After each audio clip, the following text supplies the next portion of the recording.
Agatha கிறிஸ்டியின் Lord எட்ஜ்வர் இறந்துவிட்டார். அத்தியாயம் 26. மூன்றாவது கொலை. சில நிமிடங்களுக்குள்ளாகவே நாங்கள் ஒரு வாடகை காரில் புகுந்திருந்தோம். பாய்ரோவின் முகம் அதிர்ச்சி கலவரத்தில் இருந்தது.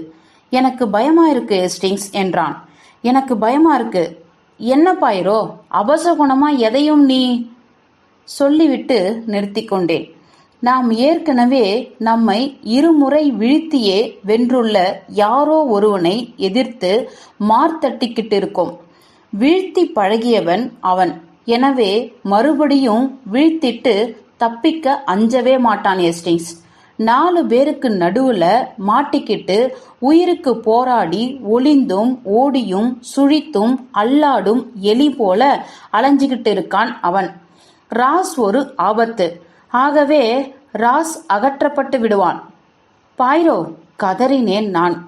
இளைஞன், அழகன், முன்னுக்கு வரும் கதாநாயகன். ராசுக்கு ஒன்னும் ஆகக்கூடாது பாய்ரோ.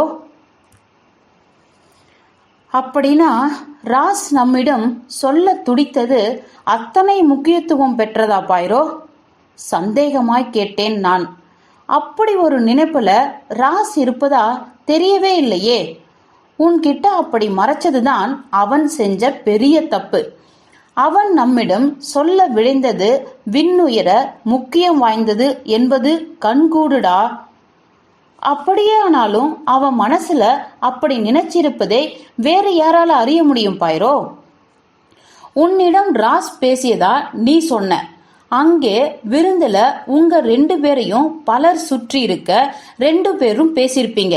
முட்டாள்தனம், பைத்தியக்காரத்தனம்.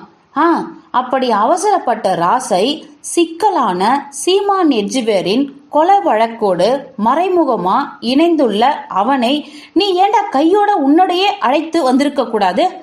பாதுகாப்பா அவனை வேறு ஒருவரும் நெருங்கி விடா வண்ணம் அவன் என்ன சொல்ல வந்தான் என்பதை நான் கேட்டு அறியும் வரை முட்டாள், ஏண்டா நீ அவனுக்கு ஒரு அரணா நின்னு தொலைச்சிருக்க கூடாது? இப்படி ஆகணும் நான் நினைக்கவே இல்லையடா. கனவு கூட காணல.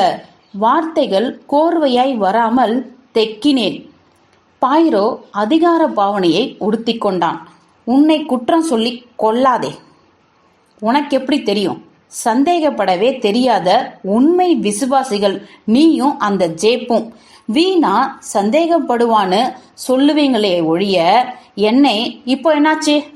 சரியான தருணத்தில் விழித்து கொண்டு சந்தேகப்பட தெரியாத நீ துப்பறியும் தொழிலுக்கே பொறுமையாய் முடித்து கொண்டான். நான் தலை குனிந்து நின்று கொண்டிருந்தேன்.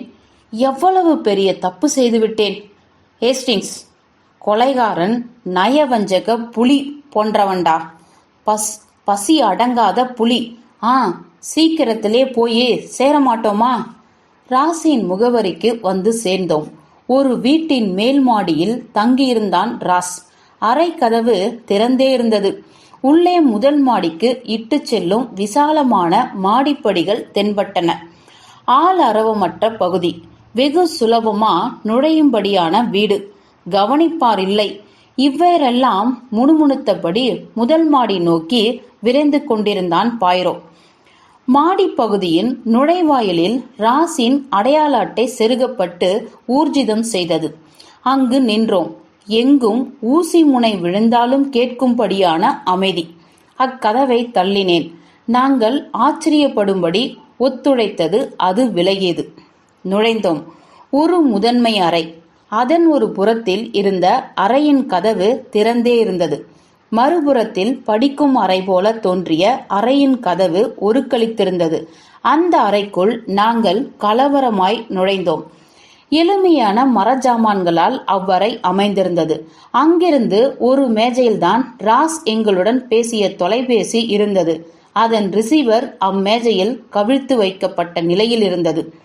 துரிதமாய் முன்னேறி பாய்ரோ அவ்வறையின் சுற்றுமுற்றும் அகலக்கண் வைத்து பார்த்து, இங்க இல்லை ஹேஸ்டிங்ஸ், வா என்று முதன்மை அறைக்கு மீண்டும் நுழைந்தான்.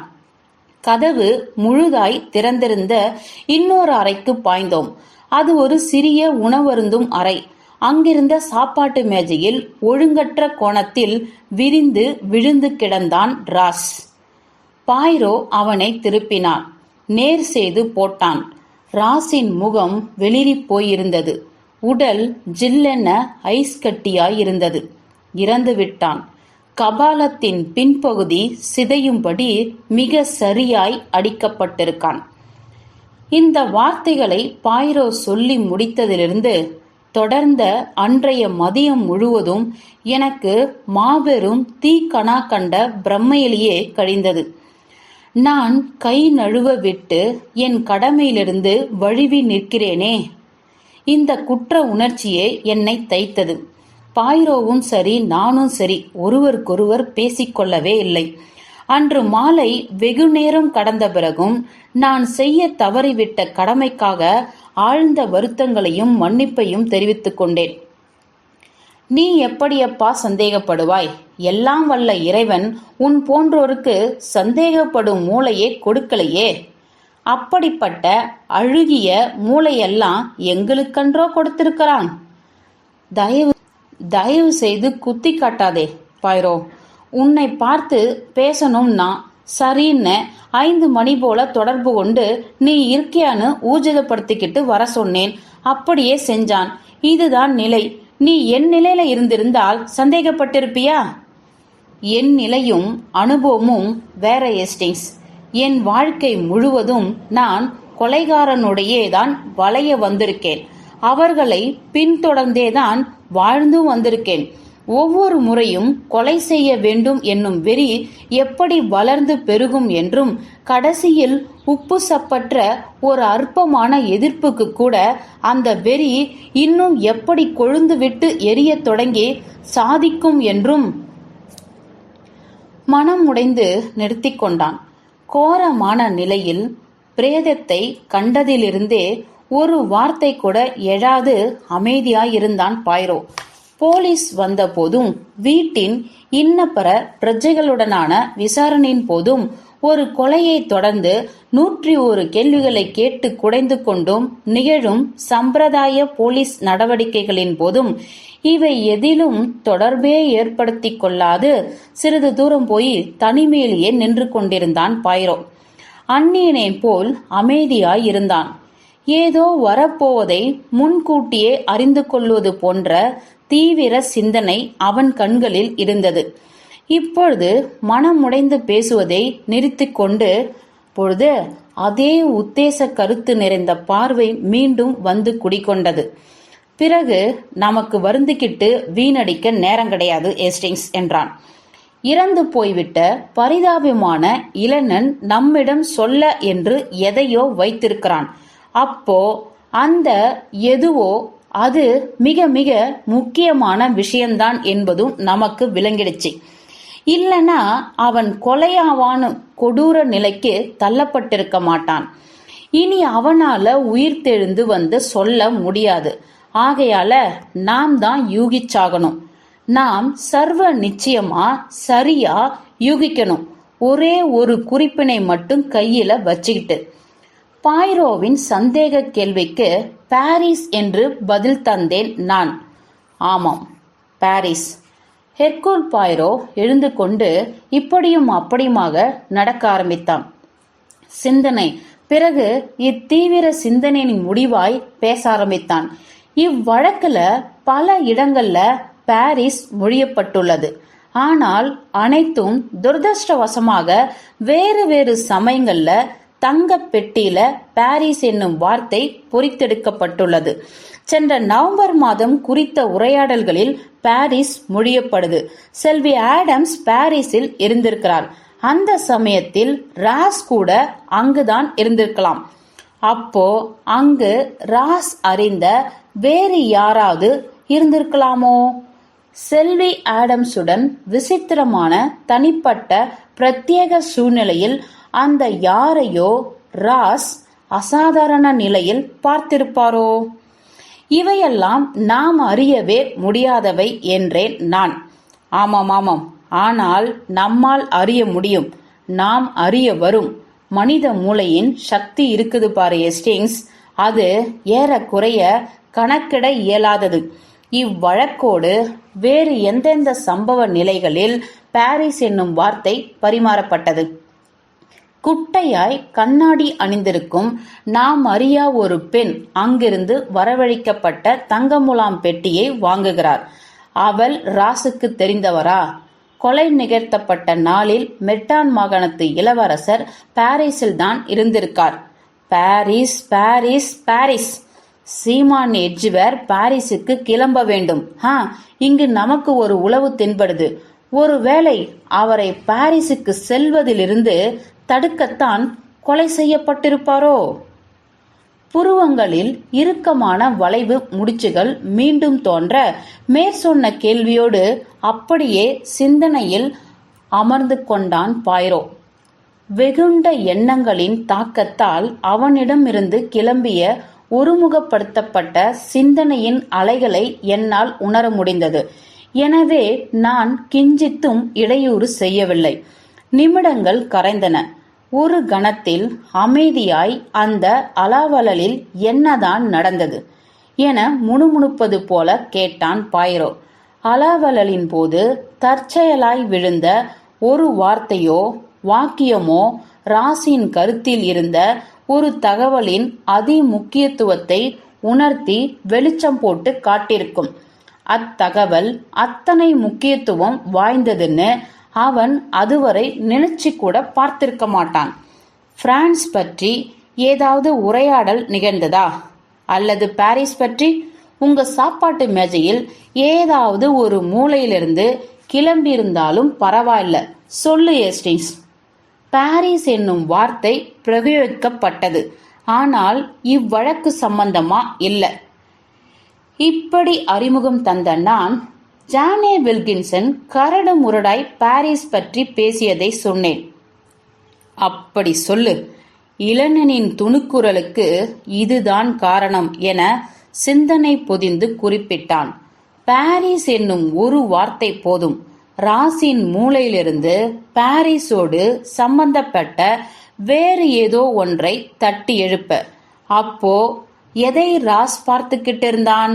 அல்லது பாரிஸ் என்னும் வார்த்தை விழுந்தபோது எது குறித்து அவன் பேசிக்கிட்டு இருந்தான்?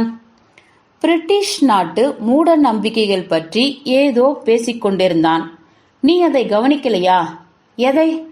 அவர் பேசிய விஷயத்தின் சாரம்சத்தை. மூட நம்பிக்கைகளில் எனக்கும் நம்பிக்கை இல்லை, எனவே கவனிக்கல. அவன் கண்கள் எதில் பதிந்திருந்தன? நிச்சயப்படுத்தி சொல்ல முடியல. மேஜையின் ஒரு பக்கத்துல திருமதி விட்பன் அமர்ந்திருந்து பகுதியை பார்த்து கொண்டிருந்ததாய் ஞாபகம். அவருக்கு அருகில், அதாவது திருமதி விட்பனுக்கு அடுத்து யார் உட்கார்ந்திருந்தது? மெட்டான் பிரதேச இளைய பிரபு, பிறகு ஜானே வில்கின்சன், அப்புறம் நான் அறியாத ஒருவன். திரு இளைய பிரபு. பாரிஸ் என்னும் வார்த்தை பிரயோகிக்கப்பட்ட போது ராஸ் இளைய பிரபுவை பார்த்து கொண்டிருந்ததற்கான வாய்ப்பு உள்ளது. ஞாபகம் வச்சுக்கோ ஏஸ்டிங்ஸ். கொலை நடந்த சமயத்தில் இளைய பிரபு பாரிஸில் இருந்தார் அல்லது இருப்பதாக பொது கருத்து ஏற்படுத்தியிருந்தார் ஏஸ்டிங்ஸ். ராஸுக்கு ஏதோ ஒன்று நினைவுக்கு மீண்டு வந்து மெட்டான் மாகாணத்து இளைய பிரபு அப்பொழுது பாரிஸில் இல்லை என்பதை சுட்டி காட்டியிருந்தால்? ஏய் பாய்ரோ நண்பா, பதறாதே எனக்கினியவனே. பொருத்தமற்ற இந்த யூகத்தை வெறுமனே ஒரு பேச்சுக்கு எடுத்துக்கொள்வோமே. பொருத்தமற்றது என எல்லோரும் ஒதுக்கியுள்ள யூகம் இது. முதலில் ஒரு கேள்வி. திரு இளைய பிரபு சீமானின் கொலை வேண்டி ஆணித்தரமான இலக்கு கொண்டிருந்தாரா? பதில் ஆமா ஆமா எனில் அவர்தான் கொலை செய்துள்ளார் என கருதுவோம். பதற்றம் வேண்டாம். அசட்டுத்தனமான அபத்தம்தான். அவர் பெரும் பணக்காரர், பெருமைக்குரிய உன்னத பதவி வகிப்பவர், ஊரறிந்த பிரமுகர். இப்படிப்பட்ட உயர்ந்தவரை போய் ஆள்மாறாட்ட வம்பில் இழுத்து யாரும் கற்பனை செய்ய போவதில்லைதான். ஆயினும் பாரிஸ் போய்விட்டதாய் சொல்லிக்கிட்டு மிக பெரிய 5 நட்சத்திர ஹோட்டல் ஒன்றுக்குள் போய் மறைந்து கொள்வது மிக சுலபம். ஏஸ்டிங்ஸ், பல நூறு மாகாணங்கள், பல நூறு ராஜாங்கங்கள் எல்லா பிரபுகளின் முகங்களுமா எல்லோருக்கும் தெரிந்திருக்கும். உன்னால இதை ஜீரணிக்க முடியல எனில் விட்டுடு. ஆனா இதற்கு பதில் சொல். இனிய எஸ்டிஸ், பாரிஸ் என்ற வார்த்தை உதிர்ந்த அனைவரின் செவிகளையும் அடைந்தபோது ராஸ் ஒண்ணுமே சொல்லலையா? எவ்வித உணர்வையுமா அவர் பிரதிபலிக்கல?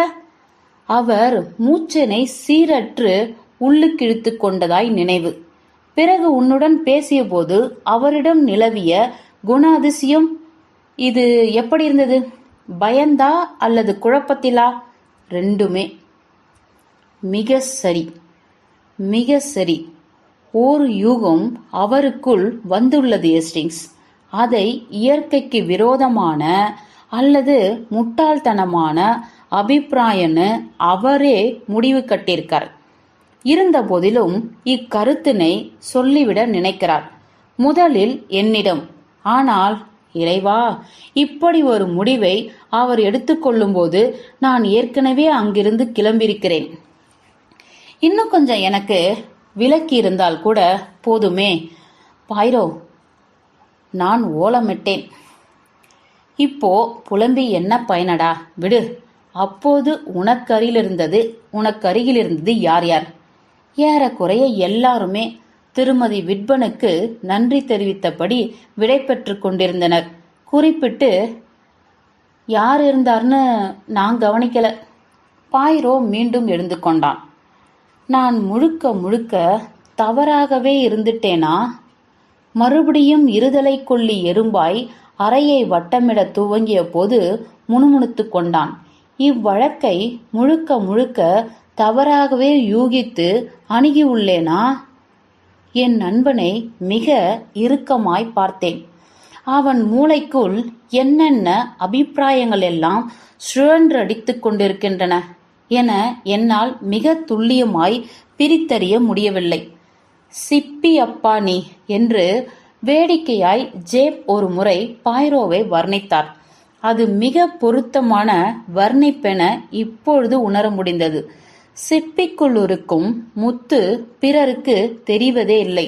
அவனுக்குள் அவனே போர் செய்து கொண்டிருக்கிறான் என்பதை மட்டும்தான் என்னால் இக்கணத்தில் கிரகித்துக் கொள்ள இயன்றது.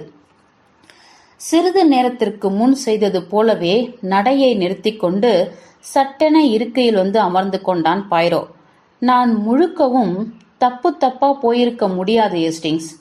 நான் அத்தனை சாதுர்த்தியமற்றவன் அல்ல. நினைவிருக்கா எஸ்டிங்ஸ்? சில நாட்களுக்கு முன்பு நான் எனக்கே 5 கேள்விகளை கேட்டுக்கிட்டேன். நினைவிருக்கு பாய்ரோ? அவையாவன: விவாகரத்து குறித்த விஷயத்தில் சீமான் எஜ்வேர் ஏன் திடுமென மனமாறினார்? சீமான் அவரது மனைவிக்கு கடிதம் எழுதியதாய் சொன்னதற்கும், ஆனால் அவர் மனைவியோ அக்கடிதத்தை தான் பெறவே இல்லை என்று சொன்னதற்கும் விளக்கம்தான் என்ன? சீமானை அவரது மாளிகையில் நாம் சந்தித்து திரும்பும்போது நீ அவர் முகத்தில் கண்டதாய் சொன்ன குரோதமும் குரூரமும் ஏன்? கர்லோட்டா ஆடம்ஸின் கைப்பையில் மூக்கு கண்ணாடிகளுக்கு என்ன வேலை? ஏன் சிஸ்விக்கில் இருந்த போது திருமதி எட்ஜிவேருக்கு யாரோ தொலைபேசி செய்து ஆனால் ஒன்றும் பேசாது உடனடியா துண்டிக்க வேண்டும்?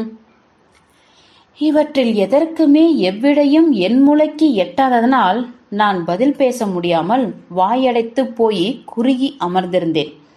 ஏஸ்டிங்ஸ், வழக்கு நடந்து கொண்டிருந்த நாட்கள் நெடுக்கிலும் எனக்குள்ளேயே ஒரு சிறு அபிப்பிராயம் வச்சுக்கிட்டு தான் நான் இயங்கிக்கிட்டு இருந்தேன். அந்த மனிதன் யார்? அதாவது பின்னாலிருந்து இயங்கிய மனிதன் யார் என்பதுதான் அது.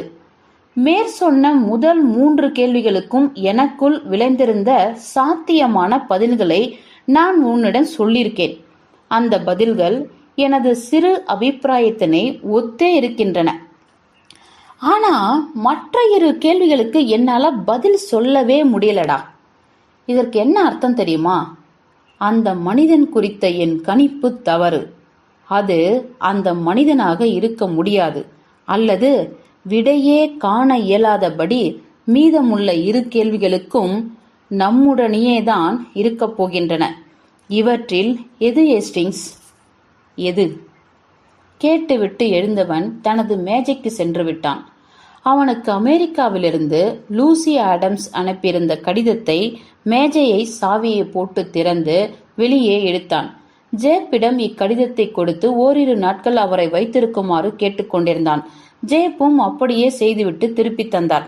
அதை தனது மேஜையில் விரித்து போட்டுவிட்டு ஆழ்ந்து கவனித்து தனக்குள் தீவிரமான ஆலோசனையில் மூழ்கி போனான். நிமிடங்கள் கரைந்து கொண்டிருந்தன. நான் கொட்டாவி விட்டபடி ஒரு புத்தகத்தை கையில் எடுத்துக்கொண்டேன். பாயிரோ இப்படி அக்கடிதத்தை துளைப்பதனால் ஒரு நன்மையும் விளைந்துவிடப் போவதில்லை என்றே கருதினேன். இருவரும் அக்கடிதத்தை முன்னும் பின்னும் புரட்டி எடுத்தாயிற்று. இனியும் புதிதாய் என்ன விளைந்துவிடப் போகின்றது? நான் புத்தகத்தின் பக்கங்களை ஈடுபாடின்றி திருப்பிக் கொண்டிருந்தேன். கொஞ்சமாய் குட்டியாய் உறங்கி உறங்கி என் தலை விழுந்து எழுந்து கொண்டிருந்தது. சிற்சில நிமிடங்கள் பற்படல் நிமிடங்களாய் கரைந்து முடிந்து கொண்டிருந்த போது எதிர்பாராத ஒரு கணத்தில் அமைதியை கிழித்து கொண்டு அலறினான் பாயிரோ. தூக்கி வாரி போட்டு எழுந்தேன். குட்டி தூக்கமெல்லாம் கணத்தில் கலைந்து போக முழுதாய் எழுந்து கொண்டேன். விவரிக்க முடியாத பாவத்தில் என்னை பார்த்தான் பாயிரோ, பலபல விழிகளோடு. எஸ்டிங்ஸ், எஸ்டிங்ஸ். என்னது? நினைவிற்கா எஸ்டிங்ஸ்? ஒழுங்கும் முறைப்படியான அணுகுமுறையும் கொண்டவனாயிருப்பின் அவன் இப்படி கசமுசாவென்று தாளை பீத்திருக்க மாட்டான். அழகாய் கத்தரித்தது போல்தான் கிழித்திருப்பான்னு கொலைகாரனை நான் வர்ணித்தேனே, அது நினைவிற்கா? ஆமா, அதற்கென்ன? அது தவறு. இக்கடிதம் கையாளப்பட்டதில் மட்டுமில்லை, இக்கொலை நெடுக்கிலுமே ஒரு ஒழுங்கும் சீரான அணுகுமுறையும் வியப்பித்து கிடக்கின்றன. இந்த பக்கம் கிழிக்கப்பட வேண்டும், கத்தரிக்கப்படக்கூடாது. புரிந்து கொள்ள நீயே பாரேன். பார்த்தேன். புரிகிறதா? மறுப்பாய் தலையசைத்தேன். அவசரத்திலும் படபடப்பிலும் பயத்திலும் இயங்கியிருப்பான்னு சொல்ல வரையா? அவசரமாயிருந்தாலும் அவசரமற்றே இருந்தாலும் இதுதான் நடந்திருக்கும். உனக்கு இன்னுமா புரியல? இந்த பக்கம் கிழிக்கப்பட வேண்டுமடா. புரியாததை மௌனமாய் அறிவித்தேன். திருப்தியான ஒளி குறைந்த குரலில் பாயிரோ சொன்னான், நான் கொஞ்சம் முட்டாள்தனமாக இயங்கிட்டேன், சற்றே குருட்டுத்தனமாகவும். ஆனா இனி இனி குருடும் கிடையாது, செவிடும் கிடையாது, ரத்தின கம்பள பிரயாணம்தான்.